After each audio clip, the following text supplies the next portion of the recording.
Il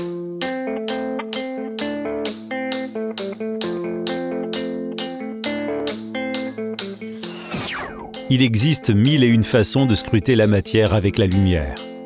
Pas seulement celles que notre œil perçoit, mais aussi les lumières invisibles, l'infrarouge, l'ultraviolet et les rayons X. Ce sont les lumières que produit le synchrotron Soleil avec une exceptionnelle brillance, ce qui permet aux chercheurs de voyager dans l'infiniment petit, au cœur des molécules et jusqu'aux atomes. Pour réaliser leurs expériences, ils placent les échantillons au bout des lignes de lumière comme des cibles. Chaque ligne est spécialisée dans un domaine d'énergie ou de longueur d'onde, ce qui revient au même, et les analyses reposent sur la façon dont la lumière interagit avec la matière. Parmi les nombreux modes d'interaction, nous allons en présenter 4. D'abord, le rayonnement infrarouge. Il a la propriété de faire vibrer les molécules de l'échantillon qui l'éclaire. Chaque molécule entre en résonance à une longueur d'onde spécifique qui est alors absorbée. On voit au ralenti la molécule absorber le rayonnement infrarouge. L'enregistrement de la lumière absorbée, en fonction de sa longueur d'onde, permet d'obtenir la composition chimique de l'échantillon. C'est la spectroscopie d'absorption. La spectroscopie d'absorption existe aussi en ultraviolet, mais nous allons nous intéresser à une autre technique, la fluorescence. Quand un échantillon est éclairé par un rayonnement d'énergie plus élevé que les infrarouges, il est absorbé, et certains électrons passent sur un niveau d'énergie supérieur. La désexcitation peut alors se faire en restituant une lumière de plus grande longueur d'onde que celle du rayonnement incident, dite lumière de fluorescence. Les longueurs d'onde restituées sont caractéristiques des atomes de l'échantillon dans le cas des rayons X, ou des molécules pour les ultraviolets. C'est la spectroscopie de fluorescence. Enfin, les rayons X, avec lesquels on peut faire, entre autres, de la spectroscopie d'absorption, de la fluorescence et de la diffraction.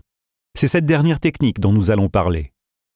Lorsqu'ils frappent la matière, certains photons X sont diffusés par le nuage électronique des atomes. L'enregistrement de leurs traces sur un détecteur permet de remonter à la cartographie des atomes dans l'échantillon. Dans un échantillon désordonné, les photons X sont diffusés dans toutes les directions. Quand l'échantillon est cristallisé, c'est-à-dire ordonné à l'échelle atomique, les photons X suivent des directions préférentielles. On parle alors de diffraction.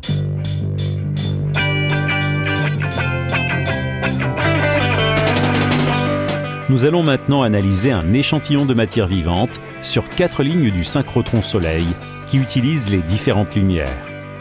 Smith, Disco, Proxima 1 et Swing. Commençons par la ligne Smith. 3 appareils équipent le poste de spectrométrie infrarouge. Le dispositif de conditionnement du faisceau, dans lequel celui-ci est rendu parallèle, le spectromètre où il est modulé, et le microscope où il est focalisé sur l'échantillon avant d'être analysé.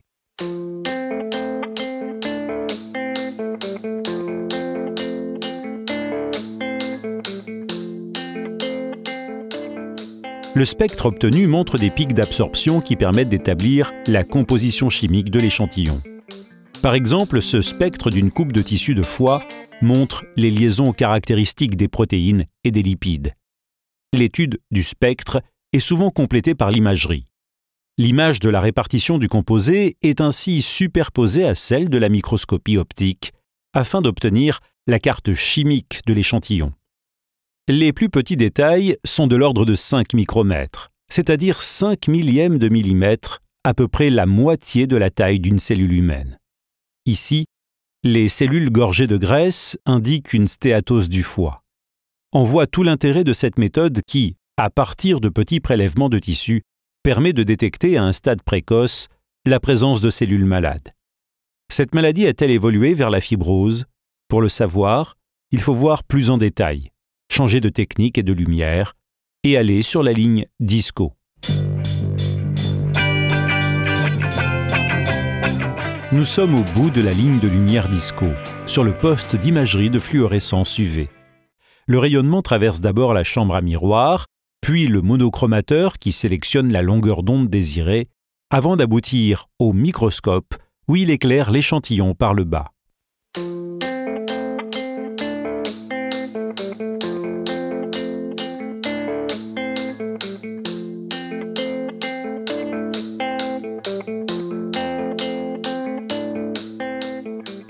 l'échantillon absorbe l'énergie des UV et la restitue partiellement sous forme de fluorescence de plus grande longueur d'onde.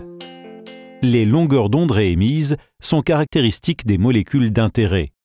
La fluorescence, le rayon vert ici, est collectée vers le bas par le même objectif, puis renvoyée vers la caméra qui produit une image. Cette image fait suite à l'étude réalisée sur Smith en infrarouge.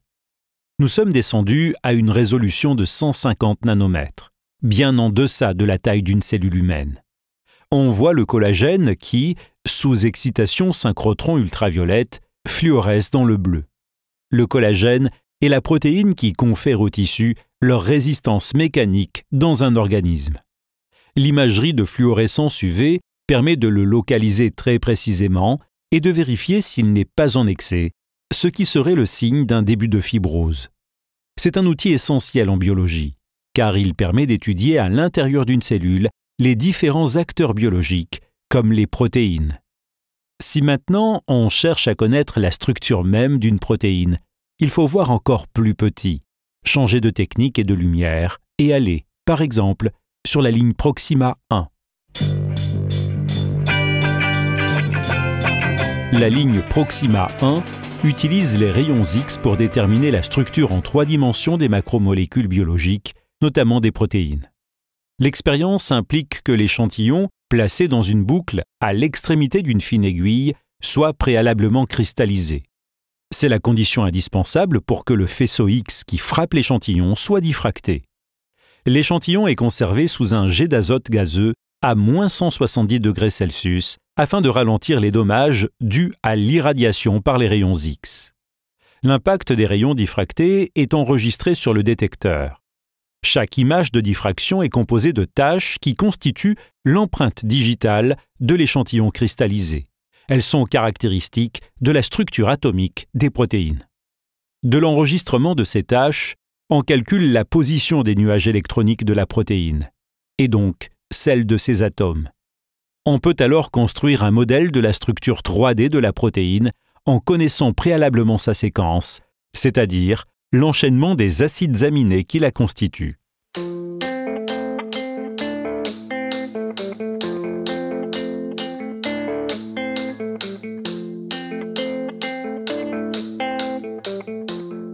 Finalement, on modélise sa structure 3D complète à une résolution proche de l'angstrom. C'est la haute résolution, la résolution atomique. La structure d'une protéine est un agencement complexe de feuillets et d'hélices. C'est grâce à cet agencement très précis que la protéine peut accomplir sa fonction chez les organismes vivants. D'où l'importance de cette technique pour comprendre certaines maladies et concevoir des médicaments appropriés. Mais, pour savoir comment les protéines interagissent avec d'autres protéines ou étudier leur changement de structure sans les contraintes de la cristallisation, il faut changer de technique et aller sur la ligne swing.